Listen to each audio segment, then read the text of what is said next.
भक्तजनों, माताओं, बहनों, सादर जय श्री कृष्ण। हमारे YouTube चैनल में आप सभी का बहुत बहुत स्वागत है। मैं हूं आपके साथ आचार्य धर्मेंद्र शास्त्री। सबसे पहले आपको और आपके पूरे परिवार को नवरात्रि की बहुत बहुत शुभकामनाएं और बधाइयां। माता रानी का भरपूर आशीर्वाद आपके जीवन पर सदैव बना रहे।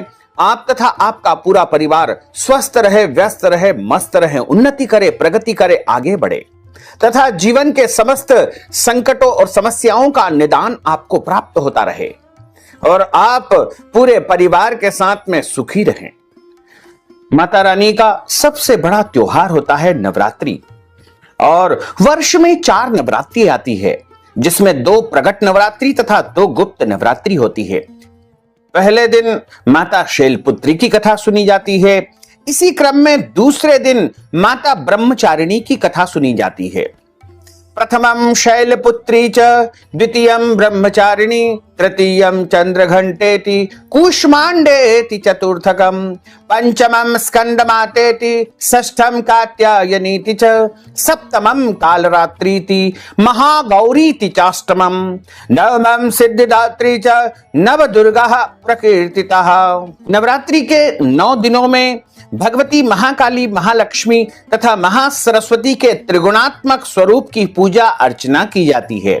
9 दिनों तक व्रत किया जाता है, पूजन अर्चन किया जाता है, मंत्र जाप किए जाते हैं तथा उपाय भी किए जाते हैं। और दूसरे दिन की जो अधिष्ठात्री देवी है उनका नाम है ब्रह्मचारिणी देवी। ब्रह्मचारिणी देवी का पूजन नवरात्रि के दूसरे दिन किया जाता है। मां दुर्गा की 9 शक्ति का दूसरा स्वरूप ब्रह्मचारिणी है।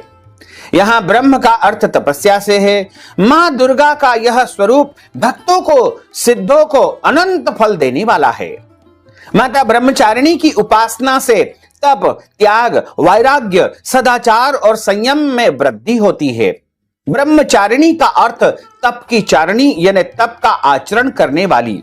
देवी का यह रूप पूर्ण, ज्योतिर्मय और अत्यंत भव्य है। इन देवी के दाएं हाथ में जप की माला है और बाएं हाथ में कमंडल धारण किए हैं। पूर्व जन्म में इस देवी ने हिमालय के घर पुत्री रूप में जन्म लिया था और नारद जी के उपदेश से भगवान शंकर को पति रूप में प्राप्त करने के लिए कठोर और घोर तपस्या की थी। इस कठिन तपस्या के कारण ही इन्हें तपश्चारिणी अर्थात ब्रह्मचारिणी नाम से अभिहित किया गया है। 1000 वर्ष तक इन्होंने केवल फल फूल खा करके बिताए और 100 वर्षों तक केवल जमीन पर रह करके शाक पर निर्वाह किया। कुछ दिनों तक कठिन उपवास रखे और खुले आकाश के नीचे वर्षा और धूप के घोर कष्ट इन्होंने सहन किए थे। 3000 वर्षों तक टूटे हुए बिल्व पत्र खाए और भगवान शंकर की आराधना करती रही। इसके बाद तो इन्होंने सूखे बिल्व पत्र खाना भी छोड़ दिया था। कई हजार वर्षों तक निर्जल और निराहार रह करके इन्होंने तपस्या की थी। पत्तों को खाना छोड़ देने के कारण इनका नाम अपर्णा भी पड़ गया था। कठिन तपस्या के कारण देवी का शरीर एकदम क्षीण हो गया था। देवता, ऋषिगण, सिद्धगण, मुनि सभी ने ब्रह्मचारिणी की तपस्या को अभूतपूर्व पुण्य कृत्य बताया था और देवी की सराहना की थी और सभी ने कहा था कि हे देवी, आज तक किसी ने इस प्रकार की कठोर तपस्या नहीं की है। यह केवल आपके द्वारा ही संभव हो पाया है। आपकी मनोकामना अवश्य ही परिपूर्ण होगी और भगवान चंद्रमौलीश्वर, भगवान भोलेनाथ आपको पति रूप में जल्द ही प्राप्त होंगे। अब तपस्या छोड़ करके अपने घर को लौट आओ। जल्द ही तुम्हारे पिता तुम्हें बुलाने आ रहे हैं। इस देवी की कथा का सार यह है कि जीवन के कठिन संघर्षों में कभी भी मनुष्य को विचलित नहीं होना चाहिए। अपने कर्म पर, अपने कार्यों पर हमेशा विश्वास करते हुए उसे जीवन में आगे बढ़ना चाहिए। लेकिन कई बार क्या होता है कि मनुष्य को सफलता प्राप्त होने लगती है और वह कर्म करना छोड़ देता है।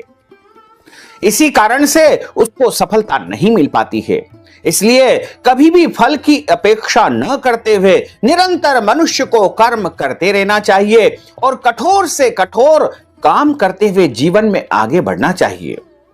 मां ब्रह्मचारिणी देवी की कृपा से मनुष्य को सर्व सिद्धि की प्राप्ति होती है। मां दुर्गा के दूसरे स्वरूप की इस दिन पूजा की जाती है और इनका नाम ब्रह्मचारिणी है। और ब्रह्मचारिणी की उपासना बड़ी ही सरल और सहज है। माता ब्रह्मचारिणी का पूजन करने के लिए आपको सबसे पहले इनको जल से स्नान कराना चाहिए। उसके बाद इनको पंचामृत यानी दूध, दही, शहद, शक्कर, घी से स्नान कराना चाहिए। उसके बाद शुद्ध जल इनको चढ़ाएं। उसके बाद वस्त्र आदि अलंकार वस्तुएं इनको चढ़ाएं। उसके बाद माता ब्रह्मचारिणी को चंदन या कुमकुम का तिलक लगाएं। उसके बाद इनको अक्षत चढ़ाएं और अक्षत के बाद इनको पुष्प चढ़ाएं। माता ब्रह्मचारिणी चूंकि तपश्चारिणी का स्वरूप है और इन्हें भी सफेद पुष्प सर्वाधिक प्रिय होते हैं।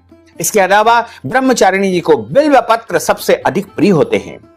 और माता ब्रह्मचारिणी जी को सौभाग्य की वस्तुएं भी अर्पण करें, धूप दीप इन्हें दिखाएं और उसके बाद इनको शक्कर का नैवेद्यम लगाना चाहिए।